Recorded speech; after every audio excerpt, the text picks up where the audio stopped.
You're listening to A Tiny Homestead, the podcast comprised entirely of conversations with homesteaders, cottage food producers, and crafters.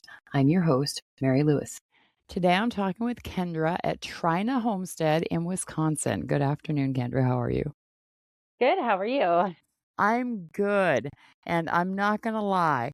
When I looked at who I was talking to today, because I have it in my calendar, I saw Tryna Homestead and I was like, I hope that's trying to, a play on trying to. It is. Because if your name is Trina and I've been thinking it's Tryna, I'm gonna sound really dumb. How is the weather in Wisconsin? Did you guys get all the snow that we got on Sunday? We were supposed to get 12 to 18 inches, but we're right up against the river, and so it kind of buffered us. And I think we only got about 8. It's hard to tell though because we had the blowing snow and the blizzard conditions. So we have spots where it's bare, and then other spots where we have 2 feet drip. So we And definitely got snow. did it start for you Monday night? No, ours started Saturday night while we were actually outside boiling sap. We were Oh, sitting in okay. it as it started. And then it was still snowing through Sunday night. And then yesterday and today have just been cold and sunny, but cold. Okay, where are you in Wisconsin? We're in Western Wisconsin, Northwestern. We're right on the border with Minnesota. Okay, because I'm in Minnesota and we Okay. it started for us about 9 o'clock Saturday night. And Yep. I think it really ended about 7 Sunday night, but, the wind was so bad that you couldn't see anything It all was day Sunday. insane. Yeah. Yeah, it was so loud. Like all Saturday night and Sunday night, it was so loud. The wind was just whipping. Oh, yeah, my Australian Shepherd, she sleeps downstairs, and my husband and I sleep upstairs, and about every couple hours Saturday night, I would hear, "Arf!" Just one "arf" every couple of Yeah. hours. She was barking at the wind, Oh, I and believe it. I was just like, "There's nothing you can do about it, sweetie. Go to sleep. It's all good, really. The house is not gonna collapse, I promise." So, yeah, it was some wild weather, and I don't know about you, but it's the first real snowstorm we've had all winter. Yeah, the first we've really had in the last 3 years, to be Yep. honest. Yeah, it's been so bizarre, and when I talk to people who don't live in the general Minnesota, Wisconsin area, they're like, "Oh, it's been a real winter for you." And I'm like, "We haven't had a real winter in at least 5 years." Right? Yeah, I love winter. It's actually my favorite season, and I love the snow, but March snows are actually my favorite because at that point I'm done with winter. I'm focusing on spring, but when we get snow, I know it's not going to last, but it covers the brown for a little bit. Yeah, on, Saturday morning before the storm hit, we had green grass showing. Yeah, I same was here. like, "We don't need a foot of snow. This is Yeah. ridiculous." So, the reason I open the podcast every time with "How is the weather?" or "Did you get the same weather we got?" is because weather is a big freaking deal for people who grow things. And you have a homestead, so tell me a little bit about yourself and what you do. Yeah. So my husband and I, we've been homesteading in a rental for 7 years. And we just bought our property last fall in like middle of August. And we're just on 4 acres. And so this is our first year really getting to do the things that we've done on a really small scale in our apartment for the last 7 years. We raised chickens down at my parents' place, but I'd have to drive 45 minutes to go take care of them. And I would garden in containers and fill our tiny little patio. And now I'm actually getting to have chickens right in our backyard and a large in ground garden. So we're really excited. And all the things that we have dreamed about doing, we're finally able to start putting those plans into action now that we have our own space. You sound like me 5.5 years ago when we moved from our tenth of an acre lot with a house and a four-car garage on it to a 3.1 acre property. we are just shy of 4 acres. We have 3.98. They couldn't give us the point oh 0.02. Yes, exactly. So I have a question. When you moved and you actually realized that you've done it, did you step outside and look around and go, "Oh my God, we did it"? Oh, we walked around this property so many times and we're just looking at each other going, is this really ours? Someone needs to pinch us. Is this real? Did we actually do this? Because with the way the housing market was, every year our 5 year plan turned into a 6 year plan, turned into a 7 year plan, and it was feeling less and less likely. And the day that we closed, we just stood in the backyard looking at everything going, is this really ours? Like, is it really, really what we have been dreaming of is actually here and happening? And it was such a surreal moment to realize that all those years of hoping and praying for this property is actually happening. Mhm. Yep. I love it when I talk to somebody like you who is like me 5.5 years ago because I my son and I had to come down and spend the first night in the new place by ourselves because my husband had to work. And where we lived at the time was an hour drive for him. And if he had Mhm. had to stay here with us, it would have been an hour and a half drive for him to work. So he stayed up at the old house and we stayed at the new house. We had to be here overnight because early morning they were gonna be bringing a brand new gas stove for cooking because the Oh, house didn't sure. have a stove, and we had to be here for the internet to get hooked up because Lord knows you need internet. For And, sure. I made it a point to get up before sunrise. It was August of 2020. And I made it a point to get up before sunrise because there's a beautiful, huge window above the kitchen sink. I did not Oh, have a window above the kitchen sink in the old house, and it looks out over it was an alfalfa field, and it's all wide open sky out that window, and I was like, "I have to see the first sunrise the first morning I'm here." And I stood there and cried, Kendra, I cried. I believe it. And I was like, "Oh my god, I have hot coffee because the first thing you put in a new house is the coffee maker if you're a coffee Of drinker. course. And the sun is all cotton candy pink and coral orange Oh, and beautiful, and I'm just standing there, tears dripping off the end of my nose, and I'm like, "I'm so freaking happy." yeah. It was ridiculous, and it was the best happy cry I think I've ever had except when my kids were born. Yeah. It was such an overwhelming feeling. And it's funny because you mentioned having a big window over your sink. Yeah. We did not have one in our rental either. And that was one thing I always wanted. And we have one now, and it looks out over, it has an eastern view. And so I get to see the sunrise every morning from the kitchen as well. And it, like, to this day, we've been here um, 8 months now, Mhm. almost 9. And still every day we're like, is this really ours? And it's so overwhelming to know that what you've worked so hard for, what you've dreamed for so long is finally here. Yes. It's so hard to explain the feeling to someone who hasn't achieved a dream like that. I mean, you can say it a billion different ways, but until the person has something they want so badly come true, they don't understand that big feeling in your chest and in your heart. Absolutely. I know that once we actually got everything moved in and we were done with the old house because we sold the old house after we bought this place. And I remember the last time being in the old house and it was just empty and I raised 4 kids in that house. And I was a little sad about, leaving the place that I raised my kids. But drove back here and there were boxes everywhere. And I just looked around and I was like, okay, I'm over it. I don't ever want to go back to the other house. I'm done. Yeah. And I also remember once we were completely moved in, sitting on the bench that we had refinished to have on the patio because we have a little cement pad outside the front door. And sitting on that bench and looking around and looking at my husband and going, what do we do now? Yeah.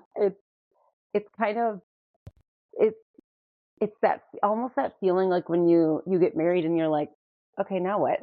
Mhm. Like that's how I felt with like we purchased the place and then we still lived at our apartment for 3 more weeks because of when we could actually get our stuff up here, Yeah. because it's about 40 minutes or so. And so we were just I every day I was making 2 to 3 trips a day, coming up here, bringing stuff, unpacking, coming up, bringing stuff, unpacking, like, for 2 weeks and or, like, 2.5 weeks until our big move. And then once we were all moved in and or, we got everything here, we were done with the apartment, I kinda looked at my husband and I was like, "Now what?"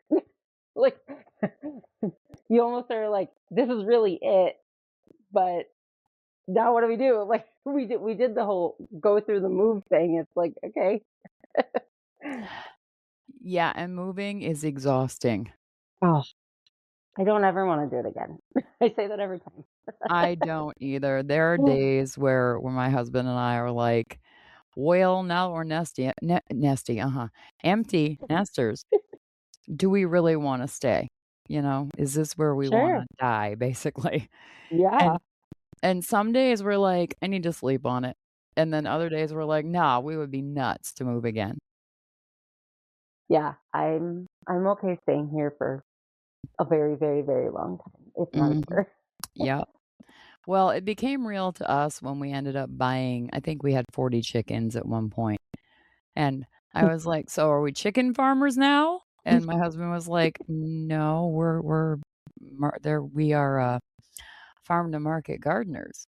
And I was like, "But we have 40 chickens." And he was like, "Yeah, and that's probably the highest number we're gonna have." I was like, "Don't say that out loud outside, you're gonna jinx it, we're gonna have Right? 300 chickens." Oh, But no, yeah, so it's so lovely. Go ahead.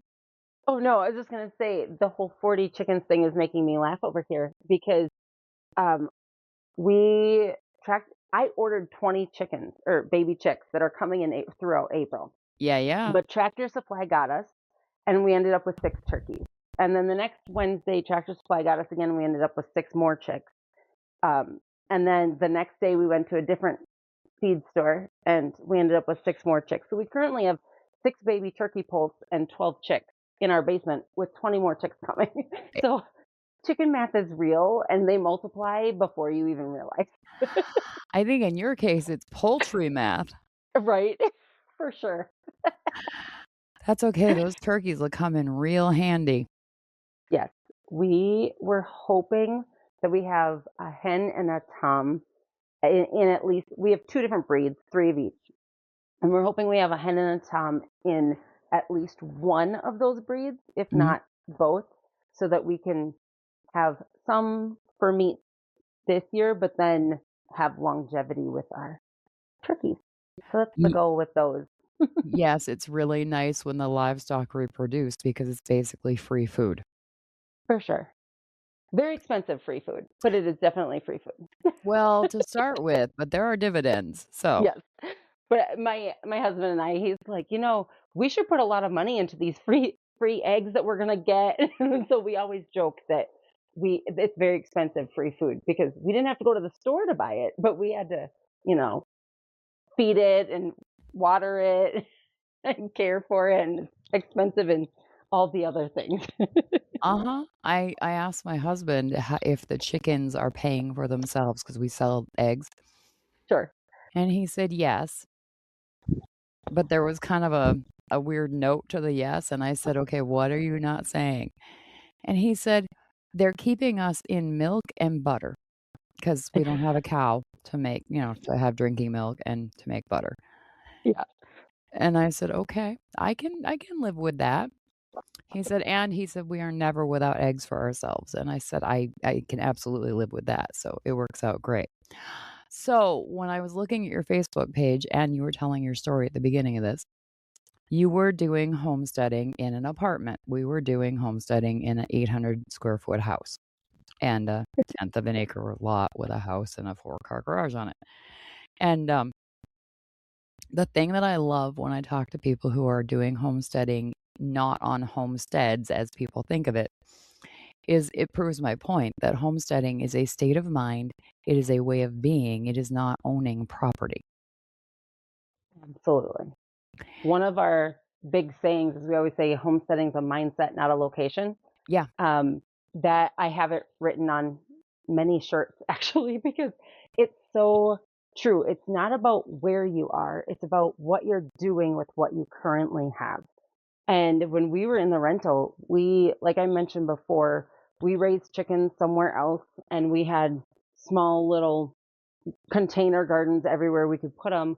But we learned canning and preserving, and we worked with other farmers and local gardeners to get the things that we didn't have and to make those relationships. And we have met so many great people in our community that they were like, hey, I have a ton of apples on my apple tree and I don't have time to pick them, or I've picked all I want. Does anyone else want them? And we were able to go get them for free and make applesauce with them. And then I would give them some applesauce as a thank you. And then year after year, they would contact me first. Hey, would you like apples this year? And we made so many great connections with people, just looking for other people that were like minded and trying to achieve the same thing, or maybe had more than what they could handle with those things. Yeah, absolutely. And there's a joke about chickens are the gateway to homesteading, but I beg to differ. I think that if you start learning to cook from scratch, that's the gateway to homesteading. For sure. I mean, when you start realizing, I mean, it's all connected in one big rabbit hole, but when you start looking at what's in the food in the stores and on the shelves and all the preservatives and the things that are in there, and you start realizing I can make something fairly quick that tastes way better, that doesn't have all these extra things added to it, that's much better for my health and my family's health. And you start doing that, and then you start looking at all the other areas of things that you can do. And okay, well, now let's get chickens. And now let's, have a really large garden so I don't have to go buy the things that we eat. I can just make it all from scratch here as much as we can. We'll never be 100% able to grow everything, but we do what we can Every little bit helps, yeah. for sure. Yep. We're trying to be really aware about what we spend for money at the grocery store right now because we have food in the house. There's no need to go buy food that's already made. And we had a few containers of homemade sloppy joe and homemade taco meat in the freezers. And Sunday, we were like, what do you want to eat? And my husband was like, I don't really want pot roast. That's what I was supposed to make. And I said, okay, I'll make the pot roast tomorrow. What do we have in the freezer? And he pulled out what he thought was the taco meat. I ate a sloppy joe taco with taco sauce on it. I don't recommend anyone do this. It really wasn't great. It was food and it was edible, but it was not great. And I looked at my husband afterwards and I was like, I must be taking this not buying already made food thing really seriously. And he said, why? And I said, because that was the most unsatisfactory, filling meal I've ever had in my entire life. And I don't want to do it again. Oh, that's funny. It was not great, and Oh, luckily, he knew because I told him that one of the containers was sloppy joe meat, and he can't talk. He had thought out an actual taco meat one as well. So he had a sloppy joe in a rolled up tortilla, and he had a taco in a rolled up tortilla. I was like, "I'm so mad. I wish I had known because I would have had you eat the sloppy joe tacos, and I would have had the taco." He's like right. he's like, "You're a good wife." I was like, "Yes, I am, don't you forget it." Oh, But that's so funny. point being is that even if it doesn't turn out the way you thought it was going to, it's probably still gonna be okay. For sure. There's always things I feel like that you can, like, you learn, like, okay, maybe we need to better label or organize things, or you learn of like, hey, maybe if I, instead of adding taco sauce, if I added something else, maybe it would have been better. And who knows? You can always change things around. I was hoping the taco sauce would make it taste like Oh taco, no. but a sweet taco is not a great thing, I promise you. I was But gonna say the sweetness of that Sloppy Joe was probably a little much. it was very funny, and I did not vomit, so we're okay. but, I don't wanna do it again. I just thought it was a funny story because I sometimes love we it. might take things a little too far, and and if I had been sick on it, that would have been a little too far, but it was Right. fine. So you have chickens, you have turkeys, what else do you have? So that's well, we have a golden retriever, but that's all we have for right now. But we have plans for adding some Gloucestershire Old Spot pigs at some point. Not sure Nice. if that'll be this year or next year. I'm kind of hoping for this year, but budget wise, it's probably going to be next year. Uh-huh. So there's so many things that we want to do, but we're not in a hurry to do it all right now. We want to thoughtfully plan it out and make sure that we're doing the best that we can with what we have and doing the best for the animals. We don't want to get them and then risk them getting out because we didn't plan their structures out well enough or, any other scenario like that. So we're my husband is going slow and thoughtfully planning things out, and I'm thinking of all the things that we should do. So he balances me out in that way, thankfully. Yes, that's what spouses are for. Right. I'm always saying start small, dream big. Yeah, that's actually our tagline, which is really funny. That's what we say at the end of almost all of our videos. Yep, because if you dive in head first, you better pray there's a lot of water or a lot of money in the bottom of that pool. Right? Oh, and it's usually not money, No, and if there's at no least when it water, comes to homesteading. yeah, and if there's no water, you're gonna break your neck. So, yeah, Oh, for starting sure. small, looking Yeah, before you leap, thinking it through is all really good advice. But the worst advice is don't dream. Everybody needs a dream. absolutely. And the other thing is that a lot of people, they're researching, they're planning, they're dreaming, but they don't ever take that first step. So like we always say you just have to start at some point. Like just do it, just try it. Like this year, so this property that we moved on had 5 silver maple trees. And this spring we're like, we've never tapped maple syrup or maple trees before and made our own maple syrup. Let's just try it. Let's just see how it goes. It is a lot of work. We spent the last 2 weekends both Saturday and Sunday each weekend, 12 to 14-hour days making maple syrup. Like it is a lot of work. But we have this beautiful golden maple syrup that tastes phenomenal that we made and we did it. And we wouldn't have had that if we hadn't just done it and just tried it. Now there's a lot of things that we're going to change and do differently for next year, knowing what we know now, but we wouldn't have learned those things if we hadn't just done it. We did do a little bit of research before, but and I grew up around um, maple tapping and sugar bushes. The farm that I grew up on, we own half of the woods, and the other half is owned by a sugar bush that they tap. They've always tapped my family's trees, and so I grew up around all this, but I've never actually done it. Mm. And it was such a good learning process. But if we had just said, you know what, let's just hold off until we know everything. So you have to find that balance of don't just rush in and do it all at once, pick one thing, but at some point you do have to just start. Yes, and sometimes your friends help you along the way. My friend brought me some, sourdough starter that was very well established and beautiful, and she was like, "Here's what you do." I wrote out the instructions, blah, blah, blah. And I kept it alive for about a week, and I went to move the jar, and it hit the floor and shattered. Oh no. Yes, I was very Oh. sad.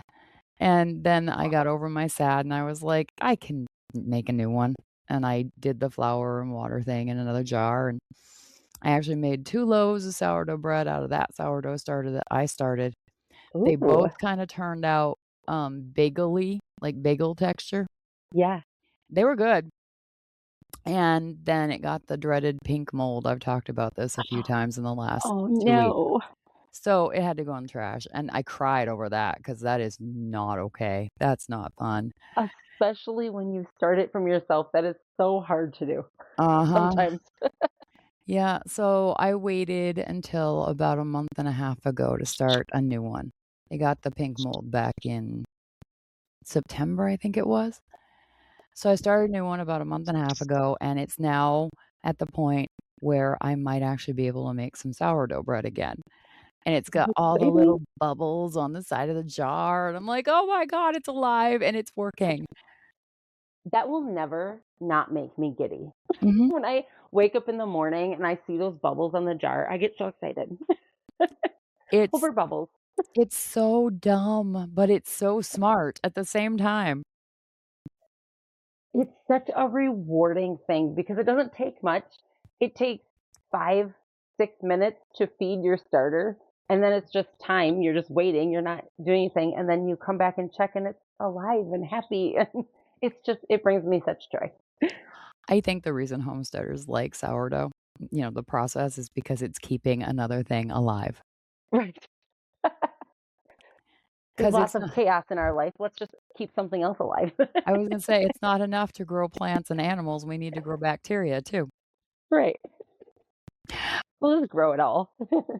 But I'll tell you, there is something really special when you make your first loaf of sourdough bread out of sourdough starter you started, because it is literally all on you. 100%. I was so thrilled when I pulled the first loaf out and it was bagel-ish, bagel-y, however you say that, because I love bagels and I happened to have a brick of cream cheese that we had just bought in the fridge. I was like, "I can't make a bagel to save my life, but I can make bagel sourdough bread."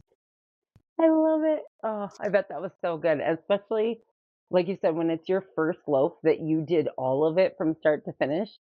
It just adds to the flavor. Like it'll taste good regardless because you did it all. Yes, and I feel like it's a true homesteading skill, which probably sounds really dumb because all of it is homesteading skills, but I feel like it's what people associate homesteading with.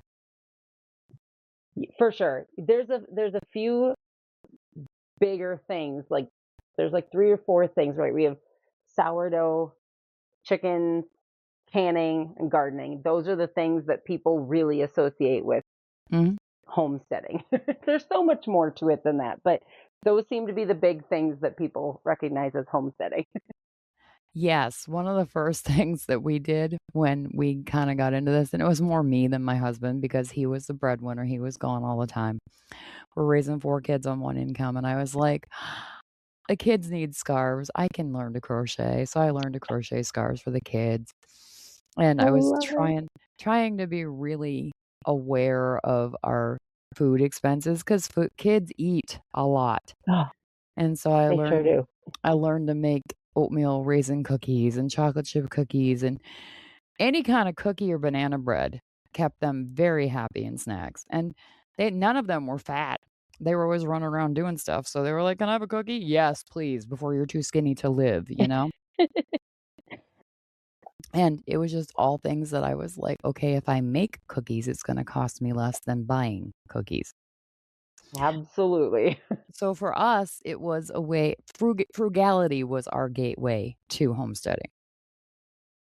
I know a lot of people that that's how they start because they don't have the option to buy the extras at the grocery store. They can buy the necessities and that's about it. And flour, sugar, milk, bread, right? Those kind of things.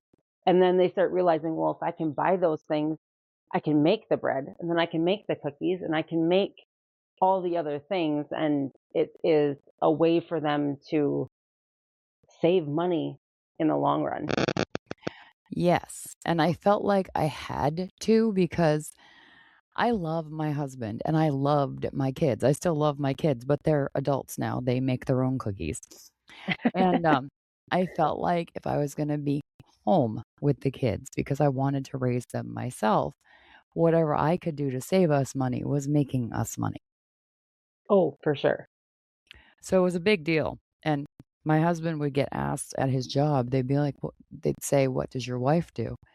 And he would say, "Well, she is at home with the kids." And they would say, "Isn't she bored?" And he would just laugh. He would just belly laugh. He was like, "Okay, you understand that my kids are 13, 11, 6, and 1." And they're like, "Well, yeah, but 3 of them are in school." And My husband would be like, "Yes, and one of them is 1 year old. She's got 4 more years to go before the last one's in school. No, she's not bored. And she's smart. She saves us more money than I make." And every time he would tell me this story, I would just feel such a sense of pride because I was like, I am earning my keep. And not that I was ever told I had to, Right. but I am so lucky to be able to have my kids leave my house and I'm home. They come home, I'm home, and I get to be here for them. Yeah, it's such a great feeling knowing that these short 18 years that you get to spend with them, because Yeah. those years, it's the smallest part of your life is when you're under 18. So getting to have your kids in your home with you and spending the life together and doing every single day in and day out together for those short 18 years is, in my opinion, worth the sacrifice um, that it takes, because living on one income is hard. We homeschool our son. He's 13, Mhm. and my husband works full time out of, well, he works from home quite often, but he has to go in on surveys and things like that. But I work two part-time jobs that I get to work from home.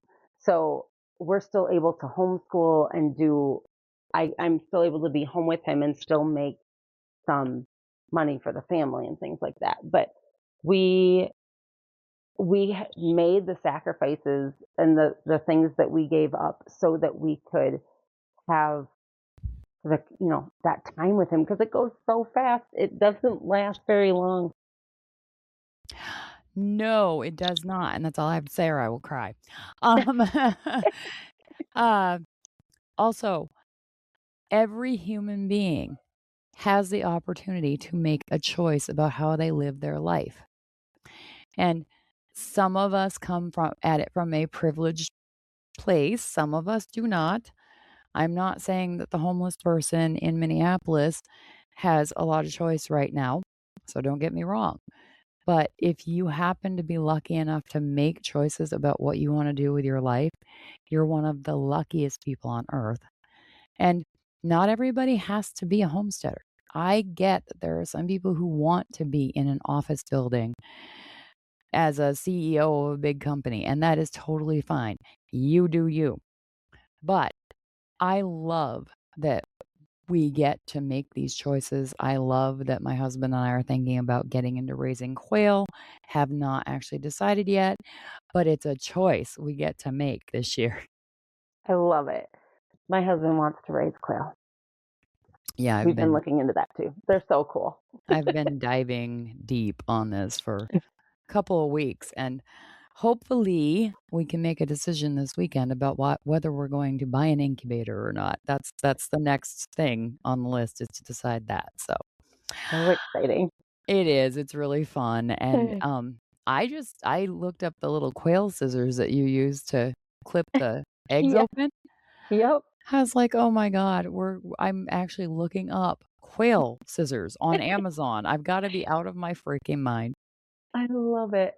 A friend of mine raises them, and so she gave me some eggs, some quail eggs and the quail egg scissors. Um, in exchange, we were bartering. I don't remember what I had, and we exchanged. And Mhm. um, I love a good barter and trade, by the way. It's Oh, like my yes, me favorite too. thing. And so my friend who raises quail, she's always like, she loves to barter and trade as well. So we're constantly finding things that the other one wants or needs. And we're exchanging things, and she keeps telling me, she's like, "Hey, I'm gonna have eggs if you want to have quail." And I'm like, "We do, but we might need to wait a year for that." But oh, it's so tempting to do it this year because they're so cute. I love them. I'm I I am gonna have a hard time spitting this out. I am very excited at the idea. I am very concerned about the actual doing it because where we live, I'm not sure there's a market for quail meat or quail eggs. Mm. And they don't want to get deep into this until we know that we can move quail meat and quail eggs. So we're going to start small. We're only going to get like 12 or 14. And that way, if we can't move them, we just don't do it past butchering the quail that we have and having them in our freezer for ourselves. That's a good place to start when you're trying to figure out if this is something that's doable, and starting with just a few, because, and that's kind of what we did with the turkeys. We have six. And so we're like, if this goes the way we want to go, and, and we get the breeding pair and things like that, then we do potentially have a future. If not, we have six that are going to our freezer. So Yeah. And again, start small, dream big. 100%. Yep, exactly. I'm so excited to start a new project with the husband because, like I said, empty nesters. And when we get snippy with each other, it's time to get aligned on a project again. But I'm like, okay, so we have chickens, we have a dog, we have barn cats, and you're going to be getting into the gardens again this year. Do we have time for a new project? That's the hard part. Because like I see all these different things that we want to do, and but each one of those will take a certain amount of time. It's like, how much do you want to put towards one thing? Because that's how much you're taking away from something else. So it's Right. definitely a balancing act to try to figure out how much you actually want to do each year, or, and it's okay to try something one year and then realize, hey, it wasn't worth the time and the effort next year. Or, we're kind of with that with the maple syrup because of all the time into it. We were looking at each other as the snow was flying on Saturday night, and we're still not done. And we're like, is this really what we're doing? Is this worth it? And we're like, do we really want to do this again next year? But then you boil it down and you look at it, and we're like, okay, this is a short season. It's on a great year, it's a month from start to finish. Yeah. And there are some years where you're lucky if you get a run for 3 days because things warm up too fast and the trees bud out. And so we're like, what we get from it, the time spent outside, we literally every day, every Saturday and Sunday for the last 2 weeks, my husband and I have spent outside together or in the house finishing it off. And like, just spending time outside together, just us around a fire while we're boiling sap, like it was so fun. And that those special moments, it's like that makes it worth it for us, even though it's really long hours and it's a lot of work, but it's only for a short time. Where there's other things that, you know, it's every day for a year. You're feeding an animal two, sometimes three times a year, a day, trying for an entire year. And that might not be worth it depending on your schedule and other things you have going on. And it's okay to change from year to year what you put your focus and your time into. Certainly. Absolutely. And again, if you guys don't want a maple syrup next spring, you don't have to because those trees Right. don't care whether you get the sap out of them or not. Right. We definitely will be, but there was a moment as we're sitting in the start of the snowstorm looking at each other going, is this really worth it? But it is. It really is worth it for us. Just the time we get to spend together, and then the syrup we we go through, because it's really the only sugar source that we use, Yeah. except for a tiny bit of raw cane sugar. Mhm. And so for us, it was worth it because we go through 2 to 3 gallons a year, and we have right now just over 2 gallons. So it's almost our year's worth of syrup in essentially 2 weekends worth of work. Mhm. So for us, it was worth it, at least this year. Another year, if it only runs for 3 days and we only get, a half a gallon, it might not feel worth it. So it's okay to change from year to year. Exactly. That's what I love about this particular life choice is that, again, you get to choose what you want to put your time into. And the other thing is that I feel like the halfway mark on anything is the hardest part. The beginning is exciting and fun, and the end is satisfying, but the middle is the part where you're like, why did we start this? It drags on. It's just like when you decide to clean your closet and it feels like a really great idea in the beginning, and you get everything pulled out and you look around and you're like, "Oh, now I have to put it back." It's Uh-huh. kinda like that feeling. Yep, exactly. It's new energy is amazing. Finished energy is amazing. Middle energy sucks. 100% on almost every project, I feel like. Mhm. Yep, that's how it always is. I'll be feeling that way tomorrow or Saturday when I make my next sourdough loaf because anyone who's ever made a sourdough loaf knows that it's not the actual making of it that's the pain in the ass, it's the waiting time. 100%. That's what takes forever. Yep. I was like, "You're kidding me." I do the pull the stretch and pull 4 times, and then I have to wait half an hour until I can do anything else? A lot of it's very needy. Like, every 30 minutes you're doing something, but then you need to wait. It's like, "Can I just do it all and be done and move on?" Yeah, my husband is the yeast bread maker, he's very good at it, Mm, and he was like, "I can't believe you're gonna do sourdough when you could just do yeast breads." The issue is that every time I try to make yeast bread, I kill the yeast. We cannot figure out oh, how I no. do this, and he's really good at making yeast bread, and I was like, "I just need to be able to say that I finally made a freaking loaf of bread from scratch. Give me the sourdough." Right? Yeah, I did sourdough for years, and, I did gluten-free sourdough for many years, and then we found a flour that my son could tolerate, Mm, and so then I do regular sourdough, and it wasn't until about, I think it was January of this year, maybe early February, that I tried yeast bread for the first time in probably 20 years. And I don't know why. I had never really made sandwich bread. And I decided to try my sourdough sandwich bread. I didn't like how many holes were in it. It uh wasn't great for sandwich for me. And so decided to try yeast bread, and now I'm hooked. And now I actually haven't been doing sourdough for a while because I've been making every week I've been making 2 loaves of yeast bread and then pizza dough, and I'm in my yeast era at the moment. My husband is always in the yeast bread era. He's been I love making it. he's been making 4 loaves of bread every other weekend because he really likes bread with his eggs in the morning for toast. That sounds so good.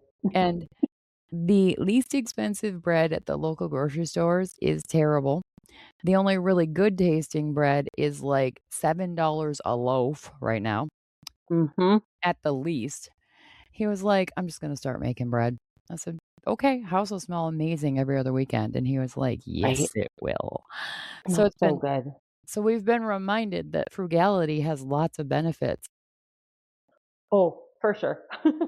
When you start looking at, well, and so my son can't have gluten or dairy. And so when we would go to the store and I'm looking and I'm going, gluten-free anything is a minimum of $8, if not 15, for a tiny little package of this thing. And Yeah, I just like it is so expensive. Now, there are occasions, right, where we'll get it as a treat and then it's something I don't have to make for that week. But I have started making so many things, and it does come out of necessity because if I bought everything that we eat just pre-made from the store that's organic and gluten-free and dairy-free.